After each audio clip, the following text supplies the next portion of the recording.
Bem-vindo à nossa Masterclass de Investimento em Valor. Sou Valerie Arnold, co-chefe de distribuição da América do Norte na Piscina Gestão de Investimentos. Estou encantado em apresentar nosso moderador, Steve Galbraith. Tive a sorte de conhecer Steve no final dos anos 90, quando ele trabalhou brevemente conosco na Piscina Gestão de Investimentos. Steve conheceu Rich antes disso, quando os dois trabalharam juntos na Sanford Bernstein. Steve tem uma carreira muito bem sucedida, atuando como Chief Investment Officer e Chief US Strategist na Morgan Stanley, onde foi um estrategista de investimentos altamente classificado em Wall Street, nas pesquisas de investidores institucionais. Steve também foi sócio da Maverick Capital, onde presidiu o comitê consultivo da empresa. Hoje, ele é um membro gerente da Kindred Capital. Por 10 anos, Steve atuou como professor adjunto na Escola de Negócios de Columbia, onde ensinou análise de segurança, e hoje, Steve preside o conselho de diretores da Academia de Sucesso e serve no conselho de sua alma mater, Universidade Tufts, e no conselho da nossa empresa, Piscina Gestão de Investimentos. Por favor, deem as boas-vindas a Steve Calvert.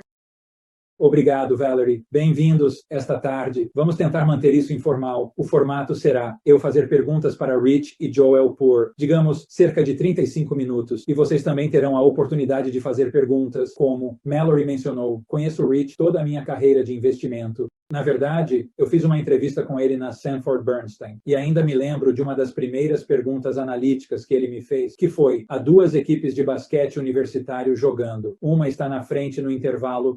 Quais são as probabilidades de que essa equipe vença? E apesar das respostas patéticas à pergunta, ele ainda me contratou. E sinta-se à vontade para distribuir suas respostas a essa pergunta para suas equipes de relações com investidores, tanto na Cousina quanto na Gotham, porque é uma resposta interessante. Através de Rich, tive a sorte de conhecer Joel. E como Valerie mencionou, nós fazemos parte de vários conselhos juntos, incluindo o Conselho da Cousina. Fizemos coisas filantrópicas juntos e conhecemos as famílias uns dos outros. Este é um evento familiar. E todos nós temos, como muitos investidores do Vale, um vínculo comum com a Escola de Negócios de Columbia.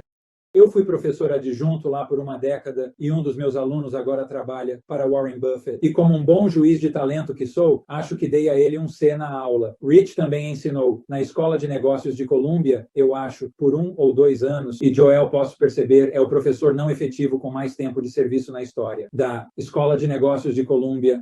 E assim, há uma ligação com um vínculo universitário, o que me leva a falar sobre esses dois caras que realmente são mestres. No mundo do investimento em valor, eles se conheceram na faculdade. E eu pensei que seria interessante preparar o cenário, Rich e Joel, se vocês pudessem talvez dar ao público alguns minutos sobre como se conheceram, mostrando uma feroz precocidade, já que vocês realmente trabalharam em algo como estudantes de graduação, eu acho, ou talvez de MBA. Eles foram publicados no Journal of Portfolio Management. Até hoje pode ser o primeiro e o último. Se você puder informar ao gente como vocês se conheceram, e nós seguiremos a partir daí. Começar, Joel. Ok. Bem, eu conheci o Rich um pouco na escola. E nós entramos em um programa de 5 anos, para ser graduação e pós-graduação. Você sabe, para terminar tudo em 5 anos. E assim, passamos um bom tempo juntos na escola. Na verdade, eu estava estudando para os exames de direito. Infelizmente, acabei indo para um ano de faculdade de direito depois de terminar a escola de negócios, mas percebi que não queria ser advogado. Acho que queria apontar o trabalho, mas quando eu estava estudando para os exames de direito, acabei lendo um artigo na Forbes sobre a fórmula de seleção de ações de Ben Graham, e tudo que eu tinha aprendido na escola era que, você sabe, essas coisas não funcionam e não faz sentido. Tentar superar o mercado, era tudo sobre mercados eficientes e faz sentido. Eu mostrei isso para meu amigo Rich Vazina, que está sentado virtualmente ao meu lado agora.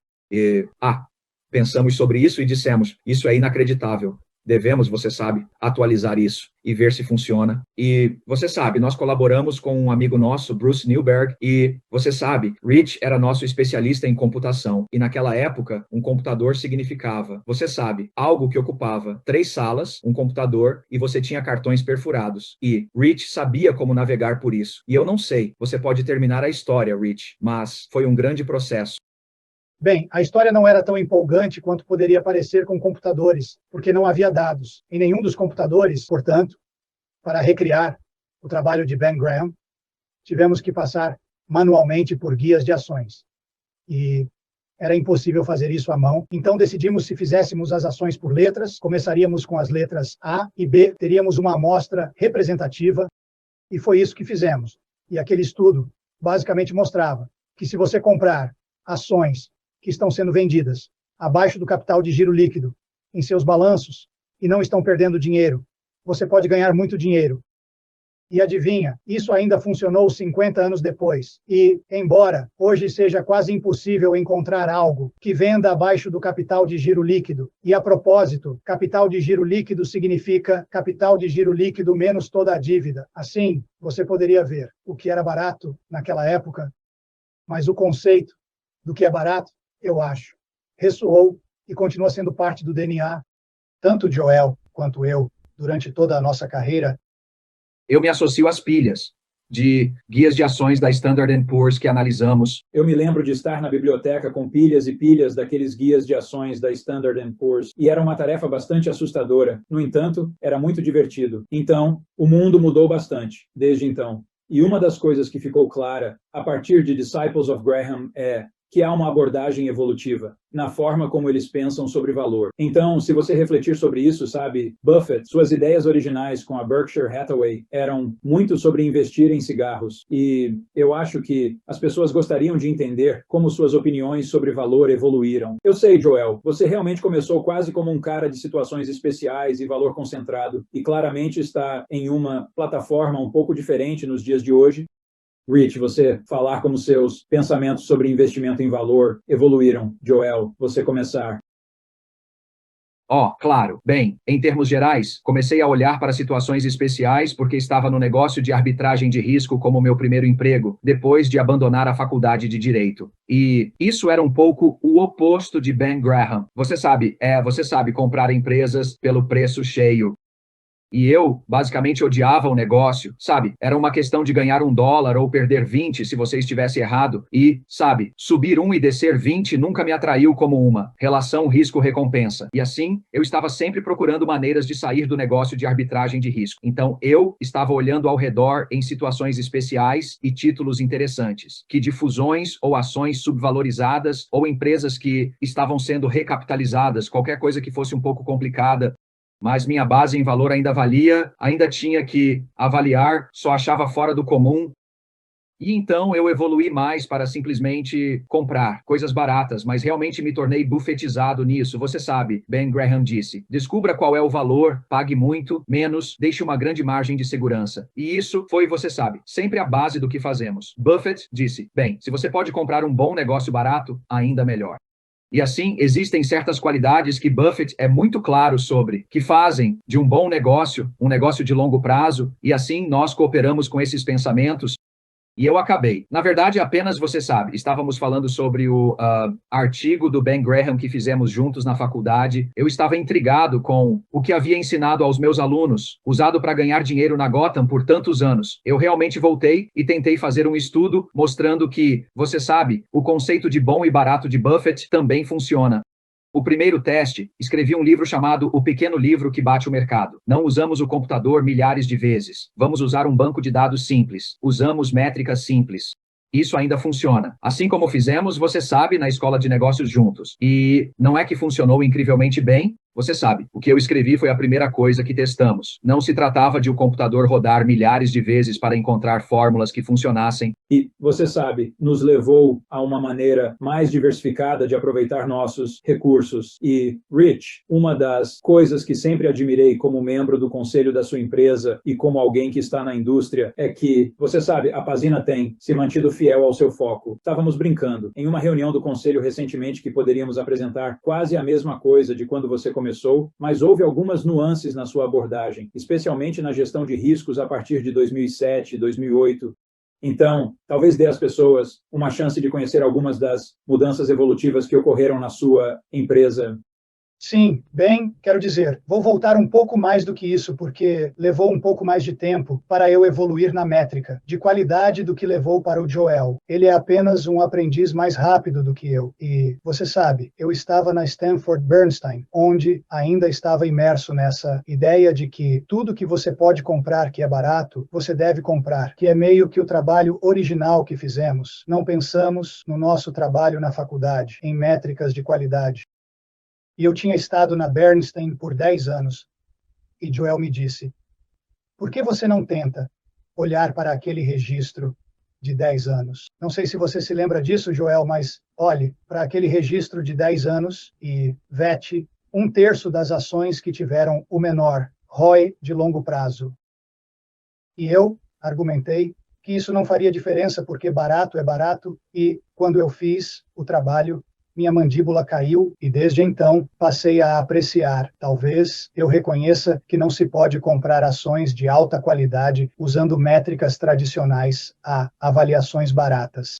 Mas se você eliminar a menor qualidade, certamente pode agregar muito valor a uma filosofia de investimento em valor. Então eu diria que essa foi minha primeira grande lição e evolução no investimento em valor. O segundo para mim, e há apenas 2 substanciais, é Robert Hechtman Jr. Excesso de alavancagem financeira e investimento em valor não são bons companheiros. Robert Hechtman Jr. Porque se você tem empresas que historicamente se saíram bem e se encontram em uma situação onde algo deu errado, mas eles estão enfrentando um grande fardo de dívida, você efetivamente mudou a dinâmica do que está fazendo de investir para jogar, porque você não tem ideia de como os princípios vão se comportar quando confrontados com as tensões do excesso de endividamento financeiro, e nós vimos isso acontecer. Eu cometi alguns erros, que é como você vê isso acontecer. Você vê grandes empresas sendo vendidas por preços baixos, você as compra. E os bancos fazem a execução hipotecária, porque foram míopes. E a primeira que me impactou, que remonta aos anos 90, que era livre do empréstimo, acabou realmente no portfólio de Warren Buffett após a falência. Portanto, o ponto é que você deve ter muito cuidado com os balanços patrimoniais, e eu acho que tentamos eliminar sistematicamente qualquer um desses riscos de nossos portfólios. Isso é útil. Então, uma das coisas que você ouve frequentemente em círculos de investimento é que o investimento em valor está morto, porque o valor contábil é irrelevante, ou X é irrelevante. As mentiras são relevantes, ou as taxas de falha são mais altas, as interrupções são maiores. Como vocês dois pensam ou como vocês executam uma estratégia de valor, o que é valor para vocês, na dinâmica de investimento? Deixe-me pegar este primeiro. Valor não é preço baixo em relação ao valor contábil. O baixo preço em relação ao valor contábil é um fator. O valor é uma filosofia. E quando você confunde esses dois, você não é um investidor de valor. Você está executando algum tipo de modelo quantitativo baseado em fatores. O valor não pode estar morto, porque o que valor é comprar algo por menos do que vale. Simplesmente não é uma possibilidade que ele possa estar morto. E quando você olha para a última década, que todos definiriam como uma década anti-valor, na verdade, foi uma década de valor normal. Se você olhar para os retornos alcançados como investidor de valor na última década, eles seriam comparáveis aos retornos alcançados na década anterior e na década antes dessa. Diferente, na última década, é que o crescimento ficou insano. E uma das informações mais impressionantes que eu vi é que, e eu sei que isso vai parecer estatístico, mesmo que essa não seja a minha intenção, mas se você apenas pegasse as ações mais baratas dos últimos 70 anos e as comparasse com as ações mais caras, você veria algo bastante fascinante. O múltiplo que você tem que pagar pelas ações mais baratas permaneceu o mesmo por 70 anos. E o múltiplo que você tem que pagar pelas ações mais caras efetivamente triplicou ao longo desse mesmo período. Isso é taxas de juros, Rich, causando isso. Quase todas as taxas de juros, porque quando você olha para isso, remonta a 1980. Então, nos primeiros 25, 30 anos disso, você não viu nenhuma diferença. E então tivemos 40 anos de queda nas taxas de juros. E eu acho que isso explica. E Joel, como Gotham pensa sobre valor? Eu conheço o pequeno livro azul que supera o mercado, mas talvez você possa detalhar um pouco mais. Sim, quero dizer, isso foi mais uma ilustração. Na verdade, não é o que fazemos, mas isso mostra a oportunidade que existe com apenas algumas métricas simples. Você sabe, é difícil dizer melhor do que rico, mas só para dar um pouco de cor ao que são os fatores e o que é o investimento em valor. Investir em valor é avaliar o negócio inteiro e os fluxos de caixa e os fluxos de caixa futuros e os riscos futuros, o que você está pagando por eles. A razão, os fatores funcionaram bem, seja o preço baixo em relação ao valor contábil ou as vendas. É que quando você compra grupo de empresas com preço baixo em relação ao valor contábil, vendendo próximo ao custo histórico de seus ativos, você não está pagando muito pelo negócio. Você tende a obter mais do que sua parte justa de empresas, fora de moda. Certo. Então, isso se correlaciona com obter mais do que sua parte justa de coisas que estão fora de favor e que podem ter uma oportunidade dizendo, não posso negar que o momentum não funcionou nos últimos 30, 40 anos, não apenas neste país, mas em todo o mundo, com exceções. Mas digamos que o momentum não funcionou no próximo ano ou dois, pode ser que seja um fator de longo prazo que está ciclicamente fora de moda. E você só precisa ser paciente. Ele funcionará novamente porque funciona a longo prazo. Ou pode ser que todo mundo saiba que a ação não é tão difícil, a ação costumava estar aqui embaixo, agora está aqui em cima e tem um bom momento, o comércio agora está lotado e isso se degradou e é por isso que não funciona nos próximos 2 anos, porque todo mundo sabe sobre o momento e isso se degradou. Esse é outro fator. Isso é algo que o momentum correlacionou com os retornos de grupo no passado. Importa é a causalidade. Então eu não saberia 2 anos de agora. Se o momentum não funcionou, se foi porque está ciclicamente fora de favor ou se o fator se degradou. Se você pensar nas ações como não sendo pedaços de papel que pulam por aí, se eu te dissesse, tipo, estou comprando todas as casas que mais valorizaram nos últimos 3 ou 6 meses, você diria, você é meio idiota. Como uma estratégia de investimento, seja ela eficaz a curto ou longo prazo, então, com as ações, as pessoas perdem o rumo, porque elas ficam pulando. Você pode calcular estatísticas e outras coisas, mas são ações de empresas, como Warren Buffett diz que você valoriza e tenta comprar com desconto, e você sabe, estamos ambos pensando em comprar o negócio inteiro, como se você fosse um investidor de private equity, e eu não conheço investidor de private equity que compraria um negócio apenas porque está com um preço baixo. Em relação ao valor contábil... Então, aproveitando algo que você disse, Richard, sobre o fato de que realmente não foi uma década absoluta terrível para o valor, mas foi mais um período relativo terrível. Muito feedback recebo dos investidores é que eles estão com medo da possibilidade de que, ao comprar valor hoje, você esteja se colocando em um resultado menos ruim. Se você olhar para métricas estáveis como preço ao valor da empresa em relação às vendas ou capitalização ao PIB, elas estão em níveis muito altos. E o que Pazin está oferecendo hoje é apenas que suas ações vão cair menos do que o mercado. Ou quais são as características de retorno que você espera? Eu não acho que isso seja preciso. A realidade é que você pode comprar uma série de negócios hoje que, se estivermos no meio desta pandemia, é difícil olhar para as métricas atuais de ganhos e fluxo de caixa como indicativas do que é normal. Mas se você aceitar que corrige para o que é normal, ou seja, as condições econômicas voltam a ser típicas, há uma vasta gama de empresas que estão sendo vendidas por 10 vezes ou menos seu poder de ganhos normal, o que significa que, se eu nunca pensasse em nada sobre o mercado, se tudo o que eu estivesse fazendo fosse comprar esses negócios, eu poderia obter um retorno esperado de mais de 10%.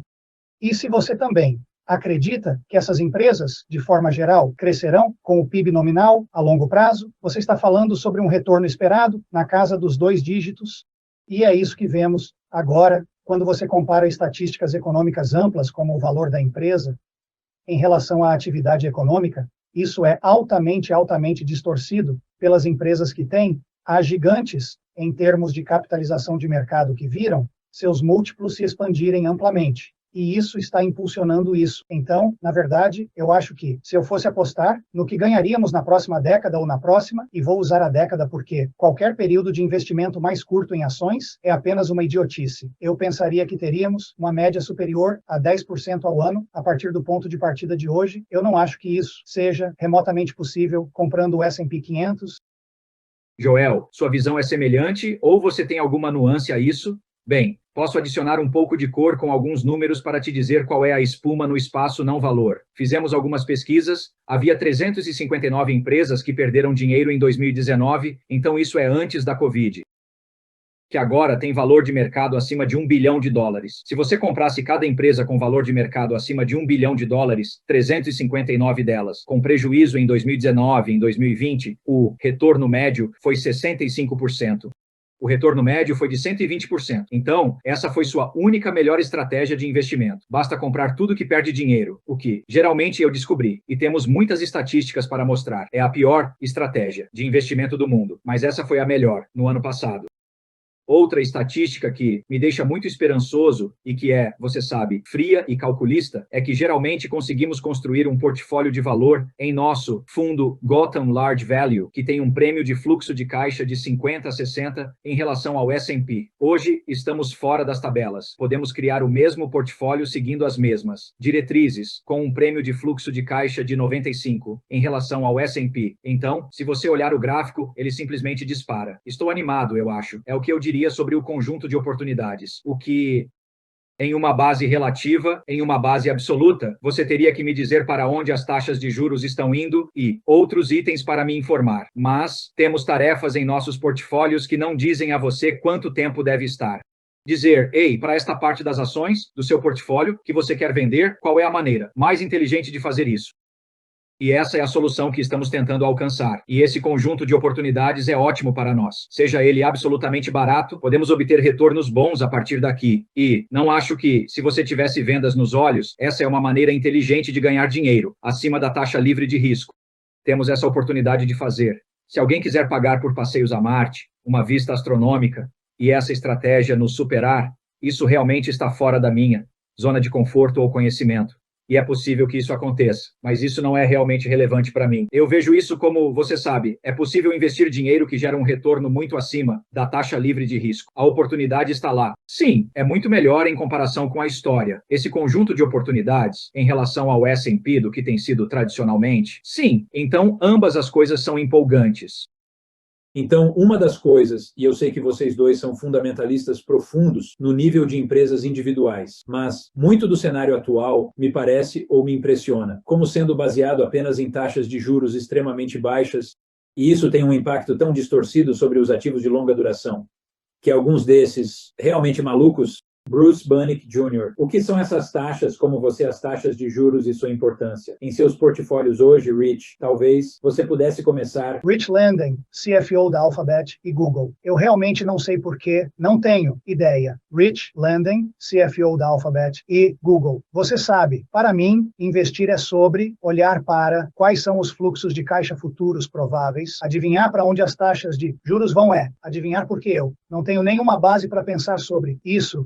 Quando as taxas de juros estão próximas de zero, parece-me que a probabilidade é maior de que elas vão subir e não de que vão cair. Mas não acho que haja muita genialidade nessa afirmação. Portanto, se eu puder criar um fluxo de caixa que estou razoavelmente confiante de que me dará um rendimento de caixa, um retorno total superior a 10% ao ano, sou em grande parte indiferente ao que acontece com as taxas de juros. Sim, você pode valorizar esse fluxo de caixa a uma taxa mais baixa em algum momento no futuro, mas o maior fator que você mencionou anteriormente sobre por que o S&P e as ações de crescimento do mundo aumentaram de valorização de forma descontrolada, não é por causa das baixas taxas de juros, mas sim por causa da queda das taxas de juros. E assim, porque é isso que cria a avaliação de vento a favor, assim que as taxas de juros param de cair, tudo o que você tem é o rendimento de fluxo de caixa da empresa.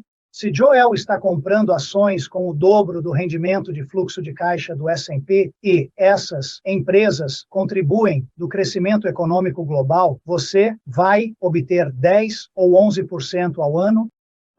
E se o mercado de ações cair ou estiver volátil nesse meio tempo, ou talvez as coisas colapsem a ponto de que daqui a 2 anos eu possa conseguir algo que renda melhor do que isso, tudo isso pode ser verdade, mas minhas opções hoje são investir em algo que pode me dar 10, algo que pode me dar bem menos que 10, ou comprar um título do Tesouro de 10 anos que me dá 1,5. Essas são minhas opções. Antes de passar para Childridge, talvez você pudesse explorar um pouco mais. Você, obviamente, tem uma grande porcentagem do portfólio em financeiras e as taxas de juros têm um impacto operacional sobre elas. Talvez você pudesse dar às pessoas uma visão geral sobre essa parte específica do seu portfólio. Se você pensar sobre o valor de um banco, eu usarei os bancos principalmente para a minha explicação. O valor de um banco está relacionado às suas franquias de captação de depósitos, porque é isso que a franquia representa. É a capacidade de adquirir fundos abaixo do mercado, Agora, quando os fundos federais estão em zero, é extremamente difícil para um banco ganhar dinheiro de verdade. Ele precisa depender dos spreads de taxa de juros em seus negócios de empréstimos, em comparação com depósitos. Mas isso não é o que dá valor a um banco. O que dá valor a um banco são suas franquias de depósitos a taxas abaixo do mercado. Então, se as taxas de juros subirem, e agora estou falando sobre as taxas de juros de curto prazo, porque é isso que vai impulsionar o valor da franquia. Se as taxas de juros subirem para 1%, os fundos do Fed subirem para 1%, então os lucros dos bancos, mantendo tudo o mais constante, passarão de ROIs de baixa casa dos 2 dígitos para ROIs de alta casa dos 2 dígitos. E se elas subirem muito acima de 1%, não há evidências de que elas mantenham esse nível. Elas então começam a pagar taxas de depósito mais altas. Portanto, para mim, a lucratividade dos bancos aumentará em um ambiente de aumento das taxas de juros, e isso é uma boa proteção contra a mudança de valorização. E, Joel, talvez se eu pudesse passar a pergunta para você, mas ampliando a questão, não apenas sobre as taxas de juros, você até pensa sobre o ambiente macroeconômico na estrutura do seu portfólio, ou como você pensa sobre o ambiente macroeconômico de forma mais ampla ao olhar para o seu portfólio?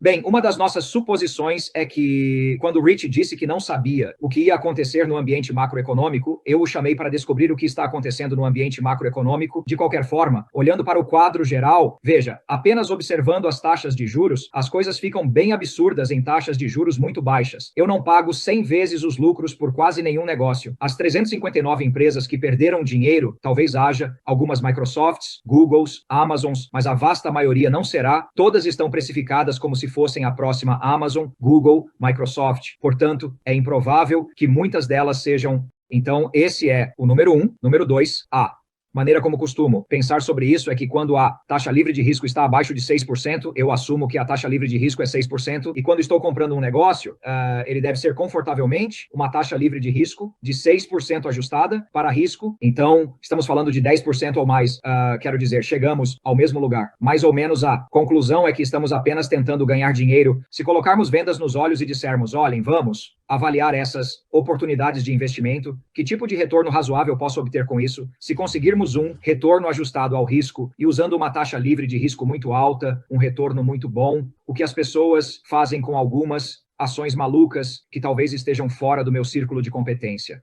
Qual é o valor de fazer uma viagem à Lua? O que as pessoas pagarão por Marte? Eu não sei. E isso pode ter um bom desempenho, mas isso não importa para mim. Eu não acho que seja uma boa ideia vasculhar os perdedores financeiros em busca de alguns vencedores. Essa geralmente tem sido a abordagem errada. Eu prefiro olhar em um monte de empresas que conhecem nossos fluxos de caixa abundantes. Sabe, conseguimos montar um portfólio com quase o dobro dos retornos do S&P, com retornos sobre o capital nos negócios de mais de 60, com um grande crescimento nas vendas e todas essas outras coisas. Então, o que mais eu preciso saber? Posso juntar tudo isso agora? O mercado está nos oferecendo essas ótimas oportunidades. Conseguimos obter bons retornos a partir daqui, talvez não em relação a alguns grandes destaques, sabe? Porque estamos no espaço de valor, mas realmente bons retornos ajustados ao risco, e as oportunidades são ainda melhores daqui para frente. E eu diria que há uma bolha em algumas das outras áreas. E não estou falando sobre Google, Amazon, Microsoft. Essas são algumas das melhores empresas, franquias e redes que já vi. Então elas podem muito bem, e nós acreditamos, justificar seus preços ao longo do tempo, mas não há centenas de outras empresas que rimam com Google, Microsoft e Amazon. E todas estão precificadas como se fossem. E é aí que eu acho que está o problema. E é de onde vem nosso conjunto de oportunidades relativas e absolutas. Pode não ter um impacto no mercado, mas muitas pessoas falam sobre isso. O aumento massivo do investimento passivo. Então, efetivamente, David Einhorn escreveu sobre isso em sua carta um pouco comum. Agora você tem uma grande parte do mercado que é indiferente à avaliação. Eles estão apenas comprando um índice de forma cega. E então você tem outras pessoas para as quais a avaliação simplesmente não faz parte do seu processo. É sobre TANs e outras coisas que são grego para mim, mas como você acha que isso se encaixa no mercado de hoje? E a pergunta, eu acho, em resumo, é: você vê paralelos marcantes entre hoje e 2000? Ou é, de fato, bastante diferente? Rich? Não, eu acho que há paralelos marcantes. É o mesmo fenômeno, que é, se as coisas que têm uma capitalização de mercado massiva, e essa foi uma estatística interessante, porque o valor do Russell 1000 e o crescimento do Russell 1000 têm capitalizações de mercado iguais. Portanto, para obter lacunas de mercado iguais, você precisa ter muito mais ações em número no benchmark de valor do que no benchmark de crescimento. Portanto, se alguém decide mudar, é muito fácil ver como a lacuna se estreita, porque você está pegando muito dinheiro e tentando alocá-lo em um espaço pequeno. Foi exatamente isso que aconteceu. Quero dizer, quando começamos, e vou apenas contar a história da página Investment Management, mas quando começamos, em 96, logo estávamos na bolha da internet. E com o do quarto trimestre de 97 até o primeiro trimestre de 2000, acabamos. Ficando 6.000 pontos base, atrás do S&P 500 como uma nova empresa, você simplesmente diz, ok, vamos para casa, qual é o ponto de vir trabalhar ainda? E 9 meses depois, estávamos à frente do S&P 500, e isso aconteceu com uma queda de 20% no S&P e uma alta de 40%. S&P uma alta de 40% e em nosso portfólio, porque parte do dinheiro que saiu do S&P tentou ir para nós. Foi isso que aconteceu. Então, foi isso que aconteceu no quarto trimestre novamente e está acontecendo novamente este ano. Vou te contar uma história rápida. No início desta semana, recebi um e-mail de um conhecido que disse: estou no conselho de um fundo patrimonial de 750 milhões de dólares e percebemos que precisamos de mais dinheiro em valor.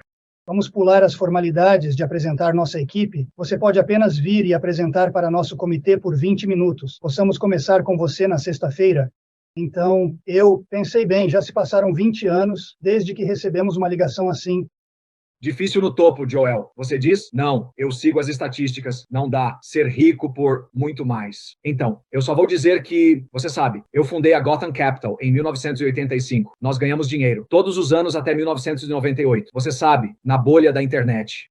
E nós perdemos 5%, o que foi feio porque o mercado subiu 26%. Era um portfólio mais concentrado na época, mas ainda assim. Você sabe, muito orientado para valor, você sabe, a mesma filosofia que sempre tivemos. Em 99, o mercado subiu mais 21 pontos. Estávamos com uma perda de 5 novamente, segundo ano de prejuízo, 2000. E, a propósito, eu estava ensinando na Colômbia naquela época. Comecei em 96 e você sabe, as crianças estavam mais ou menos jogando borrachas em mim, dizendo que eu não entendia, seja lá o que for. Em 2000, o mercado caiu 9%. Nós subimos 114%. Ok, então não era isso. Fomos idiotas. Eu acredito que não éramos idiotas em 98, 99 e nos tornamos gênios em 2000. Em 2000, finalmente fomos recompensados por todo o trabalho que fizemos em 98, 99, preparando o terreno com essas grandes oportunidades. E assim, caímos 5, subimos 114, diante do mercado indo na direção oposta. Mas você sabe, durante todo o ano passado eu estava dizendo, eu não acho que isso rivalize. Não é tão louco quanto o ano 2000, mas é claro, há certas coisas que aconteceram até mesmo este ano que eu não vou mencionar. Vou apenas dizer que havia muitas coisas loucas acontecendo em paralelo naquela época e que estão acontecendo agora, que talvez em algum momento, tipo, você sabe, se você não conseguir continuar, isso vai parar. E assim, espero que estejamos nos aproximando. Fui lembrado para pedir ao público que enviasse perguntas para a sessão de perguntas, espero conseguir respondê-las. Como vocês sabem, sou fiduciário na Thomson, presido o comitê de investimentos e acabamos de passar por um processo incrivelmente tortuoso sobre desinvestimento em combustíveis fósseis e ESG de forma mais ampla. E eu acho que, historicamente, eu provavelmente fui bastante cético em relação a muitos desses esforços, mas posso te dizer, a partir dessa posição, que é diferente de muitas maneiras do que provavelmente era há 20 anos, e assim não estou mais descartando isso. De forma tão despreocupada, como parte do ambiente de investimento, como você incorpora o ESG de forma ampla no que faz, Joel? Se é que incorpora, talvez isso nem seja um fator. Bem, uma das coisas que fazemos é analisar como somos avaliados por outros de forma objetiva, considerando o nosso processo. Quero dizer, obviamente ainda, acredito que sua responsabilidade é para com seus acionistas, e se você disser que é uma responsabilidade a longo prazo, isso significa que você não cria valor a longo prazo destruindo o meio ambiente, tratando bem seus funcionários ou mal seus clientes, que pode funcionar e fazer coisas do ponto de vista da gestão que são incentivos de curto prazo que vão contra o valor a longo prazo da empresa.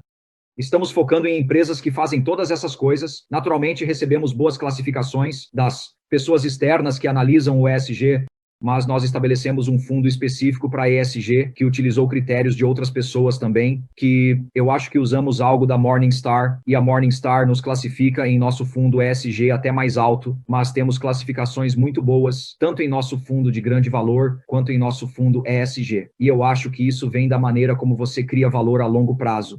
E se você está fazendo isso? Sabe, estamos analisando todas essas questões. Como a gestão trata bem seus acionistas, estão eles criando valor para o negócio, estão investindo de forma eficaz e eficiente. E assim eu acho que é quase um resultado do nosso processo em vez de uma entrada, e assim temos algo que vai ainda mais ao extremo, mas não é uma diferença material. E assim, eu concordo com você, Steve. Isso está se tornando muito importante para as pessoas e eu acho que incorporar nossa filosofia, mesmo que eu não tenha pensado dessa forma, acaba sendo um resultado da maneira como fazemos as coisas. E Richard, responda à pergunta. Você é o CEO e presidente de uma empresa pública. Falamos disso no conselho, mas talvez através da perspectiva de um investidor e de um diretor executivo. Bem, do ponto de vista de um investidor, mesmo que há 5 anos nunca tivéssemos ouvido as palavras ESG formalmente, estávamos efetivamente fazendo a mesma coisa que fazemos hoje, focando em questões de investimentos substanciais, que determinam se uma ação é interessante ou não. Então, se há um problema ambiental, por exemplo, um óbvio é o carbono e a posse de ações de petróleo e gás. Você não pode ser classificado de forma elevada se possuir ações de petróleo e gás de avaliadores de terceiros. Porque o carbono é geralmente visto como algo ruim, no entanto. Se você está tentando fazer um investimento em uma empresa de petróleo, você quase teria que ser um idiota para não considerar a sustentabilidade de sua franquia de negócios, dado o que está acontecendo no mundo. Mas eu quero fazer um ponto interessante. Porque a BP, há alguns meses, e a Exxon, no outro dia, em seu relatório para os acionistas, a BP faz uma perspectiva anual de energia. Ambos falaram sobre o caso agressivo contra o carbono, para o petróleo e o gás. E a BP disse que, de agora, até não usarmos mais hidrocarbonetos, precisamos investir mais 20 trilhões durante a transição para fora dos combustíveis fósseis. E a Exxon tinha um número de 12 trilhões, que, a propósito, ambos os números são mais do que gastamos no último. E assim, se você tentar imaginar um mundo onde o petróleo e o gás fossem proibidos amanhã, isso não é imaginável. Portanto, essas empresas reconhecem que estão em indústrias em transição. E quando você integra o ESG em seu processo de investimento, em vez de um ESG especializado, as pessoas que dizem que isso é ruim e isso é bom, se o seu analista de petróleo é a pessoa que está pensando na sustentabilidade do modelo de negócios, o engajamento que você tem com os CEOs dessas empresas é muito mais sofisticado. Por exemplo, temos a Halliburton em nossos portfólios. Eles são a maior empresa de fraturamento hidráulico norte-americana. Essa não é uma boa palavra.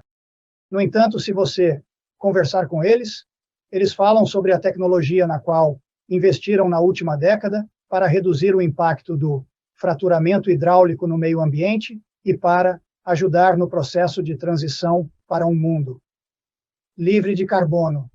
Agora, talvez as pessoas vejam isso como um exagero. Vemos isso como uma verdadeira oportunidade de entender e interagir com uma equipe de gestão que entende a situação e está posicionando a empresa de acordo. E porque há tantas pessoas anti-carbono por aí, nos dando a oportunidade de comprar um fluxo de caixa. Com uma equipe de gestão responsável, isso vai gerar altos retornos. E assim, para nós, ESG é um processo integrado. Também fizemos algumas pesquisas que são preliminares, mas sugerem que as empresas que melhoram suas pontuações ESG tendem a superar o desempenho e aqueles que estão começando de um ponto baixo e engajados em um processo de melhoria têm mais chances de realmente melhorar Portanto, acreditamos que há uma maneira de, na verdade, não abandonar a posição de ser um investidor de valor, mas estar ciente das questões de sustentabilidade nos lucros de uma empresa. Então, as pessoas vão notar que as perguntas estão ficando muito melhores. Agora estou apenas pegando da audiência, e uma das perguntas que é uma questão interessante e é aplicada. Vou parafrasear, mas como você pensa sobre inovação? Como você julga a inovação dentro do grupo de empresas de valor?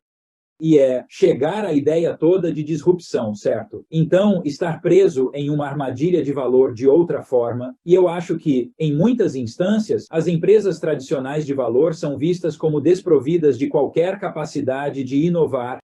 E assim, é uma questão de olhar para os dois lados da moeda, o lado disruptivo, mas realmente o lado proativo, onde as empresas podem estar fazendo coisas para melhorar suas vidas. Como você pensa sobre isso como um investidor de valor, John?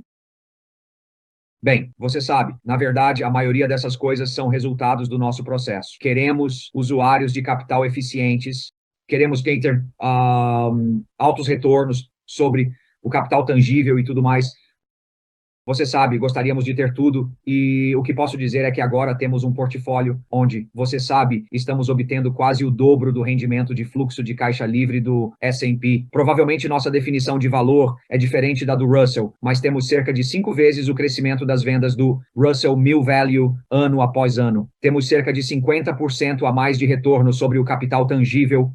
Temos tendências positivas de margem operacional, tendências positivas de margem bruta em comparação com negativas para conhecer o restante do valor de 1000. Você sabe, temos menos valor contábil por ação em relação ao preço, mas isso não é algo que analisamos, isso é apenas um resultado.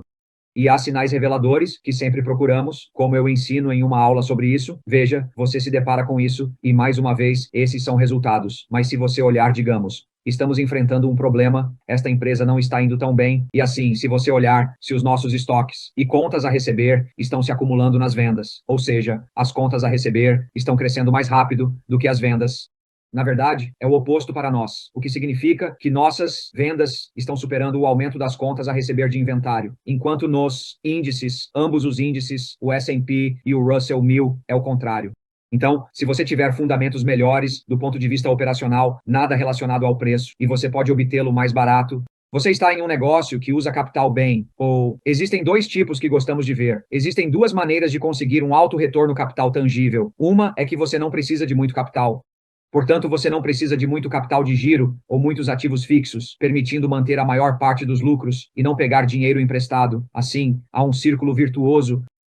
E o outro tipo de negócios, empresas que gastam muito dinheiro e ganham muito dinheiro com esse gasto. O Buffett fez análise do negócio ferroviário. Você sabe que a propriedade, você sabe onde, sim, isso exige muito dinheiro, mas o custo do dinheiro é baixo. Ele pode reinvestir a taxas de retorno muito mais altas e é muito previsível, então está crescendo, é um bom negócio. Portanto, se você puder alocar seu capital bem, ainda melhor. Obviamente, Buffett diria que crescimento e valor estão interligados, certo? O crescimento é um componente da avaliação e é assim que olhamos para isso. Rich, você tocou um pouco na inovação com seu exemplo da Halliburton. Talvez, se você pudesse detalhar como evitar armadilhas de valor e talvez tocar na ideia de disrupção. Bem, sim, a disrupção é um conceito interessante porque as pessoas têm essa ideia de que antes de 10 anos atrás não houve nenhuma inovação tecnológica e, de repente, nos últimos 10 anos, tivemos uma revolução tecnológica. E você ouviu como Joel e eu fizemos nosso projeto há 40 anos, folheando as ações. Então, eu prometo que 5 anos depois disso, teria sido muito mais fácil.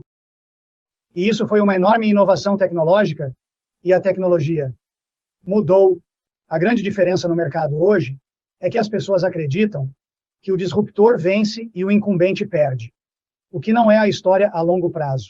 Se você tiver uma franquia realmente boa e a tecnologia evoluir, você será o vencedor, desde que a franquia seja realmente boa, porque você adotará a tecnologia em seu próprio negócio.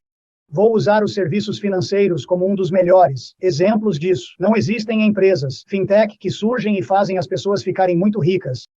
O que aconteceu com a participação dos depósitos bancários? Nos últimos 10 anos, ela só aumentou para os grandes bancos. Por quê? porque são eles que compraram todas aquelas empresas de tecnologia e as implementaram para que tivessem uma oferta melhor, porque a pessoa que foi a inovadora da tecnologia percebeu que não queria ser regulamentada pelo Fed e tentar arrecadar dinheiro. Eu prefiro vender meu produto semelhante ao Venmo para o Chase, para que eles possam oferecê-lo aos seus clientes e incorporá-lo, fortalecendo assim sua franquia. Então, se eu tiver que pagar 100 vezes as vendas pelo inovador, ou 8 vezes os lucros por aquele que vai capitalizar essa inovação e fortalecer sua franquia, é isso que eu preferiria fazer. E passamos muito tempo pensando se a franquia vai ser uma vencedora ou uma perdedora com a nova tecnologia. E se você puder evitar aqueles em que a tecnologia disruptiva se acumula em benefício do novo participante, é difícil nos dias de hoje, porque os novos participantes recebem dinheiro fácil. Quero dizer, as pessoas simplesmente despejam dinheiro nessas coisas. Se você disser que tem um negócio que pode aumentar muito sua base de vendas e tem uma grande cidade, você usou essa palavra antes, eu posso levantar, consigo uma avaliação de $1 bilhão sem problemas. E é insano, quero dizer, é insano, porque as pessoas contra as quais eles estão competindo, se você dá algo, é fácil fazer um negócio crescer quando você oferece algo de graça, muito fácil. É difícil desestabilizar uma franquia a longo prazo, que tem lealdade dos clientes e pode adotar sua tecnologia. Você entrou no setor financeiro e há uma pergunta aqui, eu ouvi isso, muitas vezes ao longo da minha carreira também, dada a complexidade dos bancos hoje em dia. E comentário um tanto cínico é que a gestão nem mesmo entende realmente os negócios. Costumava brincar quando estava no Morgan Stanley, as pessoas que administram essas empresas são formadas em ciência política ou artes liberais. As pessoas que criavam os produtos foram para Caltech ou MIT. Então havia essa dicotomia entre o que estava sendo criado e quem estava gerenciando isso. Mas, de forma geral, sobre a complexidade das finanças, meu palpite é que você vai destilar isso em algo mais simples. Mas essa é a pergunta para você. Eles não são muito complexos. Basicamente, você aceita depósitos, paga juros a alguém, faz um empréstimo e coleta juros. E a propósito, não há nada mais sofisticado do que isso. E não houve inovação há muito tempo. Então eu assisti a todas essas empresas de serviços financeiros que tentaram fazer as coisas de maneira diferente. Eles são geralmente interfaces para uma infraestrutura de encanamento existente. Mas os bancos não são tão complicados. Você não pode saber exatamente o que eles fazem, certo? Porque eu não consigo estudar cada empréstimo que eles fazem. Mas se você já olhou para a divulgação de serviços financeiros de um banco, os relatórios 10K deles têm cerca de 500 páginas. Você tem mais informações sobre um banco do que sobre quase qualquer outro tipo de investimento que você faz. Então, sim, eles podem se meter em problemas. Quando ficam loucos, e temos muitos, e muitos exemplos disso ao longo da história. Quando estamos em uma era em que eles não estão enlouquecendo, o que claramente estamos, eles são bastante simples. Eu tenho uma. Estamos quase no final. Eu tenho uma. Pergunta específica para o Joel. E uma pergunta para vocês dois. Encerrar. A pergunta para você, Joel, é a seguinte. Dado que muitas das fraquezas que todos identificam nos índices tradicionais que foram criados, por que Gotham não criou seu próprio tipo de índices de valor? Ou não considerou criar coisas ao longo dessa métrica que seriam uma maneira mais útil de representar o valor? Uma coisa que eu acho importante, eu suponho, e uma coisa que aprendemos, você sabe, estando envolvido com, bem, tanto no varejo quanto, você sabe, eu participo de muitos conselhos de investimento também. Você sabe, você está em um grande fundo patrimonial, sabe, que deveria ter uma perpetuidade de um prazo, sabe, o prazo mais longo de qualquer um. E ainda há um cara que aloca em ações dos EWA ou imóveis, e eles ainda têm um benchmark de 3 anos. E assim, para o bem ou para o mal, a comparação de desempenho é importante. Se você olhar para todos os fluxos de dinheiro, fundos mútuos e varejo, basicamente, eles seguem bons retornos. O dinheiro entra após bons retornos, sai após maus retornos, e entra e sai em todos os momentos errados. O que é isso? Erros. Se você está abaixo de um benchmark, portanto, benchmarks importam. Sejam quais forem, o melhor negócio seria criando benchmarks terríveis. Então todo mundo os usará e os superará. Isso seria um pouco real, mas eu apenas deixo isso de lado. Mas fazemos algo. Criamos algo percebendo que Você sabe, não está fazendo favor a ninguém se eles não ficarem com você a longo prazo, então cada um tem seu jeito. Então nós fizemos algo que foi como uma inclinação de índice em relação ao S&P, dissemos, olhem, se gostamos de algo, fizemos a avaliação de todas aquelas ações, nós gostamos disso, vamos dar um peso maior. Se não gostarmos, vamos dar um peso menor. Vamos comprar todas as 500, sobre e subponderadas. Então, na verdade, criamos nosso primeiro ETF chamado GSPI. Você sabe, o índice S&P 500 de Gotham, e nós apenas superponderamos e subponderamos aqueles que gostamos ou não gostamos. Mas a ideia é ter um baixo erro de rastreamento, mas com uma inclinação para valor, sabe, da maneira como pensamos sobre valor, e ao longo do tempo, você pode ajudar mais pessoas, porque elas ficarão com você a longo prazo. Então, temos o valor total em nosso grande valor. E esse é um ótimo lugar para as pessoas, porque eu acho que, especialmente agora, é uma grande oportunidade. E é assim que pensamos sobre investimento. Eu quase concordo. Eu até fiz um discurso alguns anos atrás e disse que até Warren Buffett diz que a maioria das pessoas deveria apenas indexar e precisa ser o índice S&P 500. E isso acontece porque eles não sabem como avaliar empresas e permanecerão com elas a longo prazo, coletando e não negociando nos momentos errados. E assim, eu concordo com isso. Eu não terminei meu discurso. Até o Warren Buffett disse, o Warren Buffett não faz indexação e nós também não. E porque eu acho que temos essas oportunidades, e sobre isso criamos um Gotham Enhanced S&P 500, que é um fundo mútuo no GSPI, e assim é como nós temos. E eu acho que isso atende a uma necessidade no mercado e pode gerar mais dinheiro para as pessoas que realmente precisam viver com esses benchmarks. Quanto a nós criarmos benchmarks, estamos apenas tentando ganhar dinheiro e, assim, eu não sei que benchmark eu criaria, além de criar um portfólio que faça sentido para nós.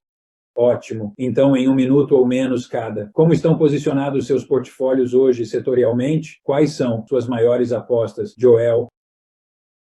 Bem, você sabe, estamos subponderados em tecnologia em nosso grande valor. Estamos em consumo discricionário e industriais, ou seja, estamos sobreponderados em relação ao índice lá de forma significativa. E essas são as duas subexposições e multi-superexposições.